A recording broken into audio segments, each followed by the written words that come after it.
Wapres Gibran dicap buat noda hitam sejarah demokrasi, kini disomasi para advokat. Advokat Perkat Nusantara dan TPDI melayangkan somasi ke Wapres Gibran Raka Buming Raka. Hal ini karena mereka menilai keberadaan Gibran dalam jabatan sebagai Wakil Presiden RI periode 2024 hingga 2029 telah mendelegitimasi pemerintahan hasil pemilu 2024. Termasuk Gibran dicap membuat noda hitam dalam sejarah demokrasi dan ketatanegaraan Indonesia. Demi keabsahan dan legitimasi pemerintah hasil pemilu 2024, kami menyampaikan somasi pertama dan terakhir kepada Gibran agar dalam tempo 7, setelah menerima somasi ini, segera menyatakan mengundurkan diri dari jabatan Wakil Presiden RI, bunyi somasi tersebut dalam rilis yang diterima tribunnews.com, Rabu, 2 Juli 2025.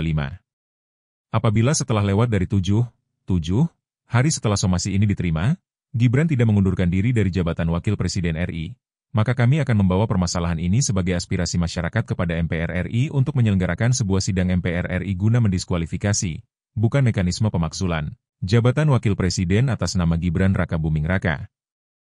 Download Tribun X sekarang, menghadirkan lokal menjadi Indonesia.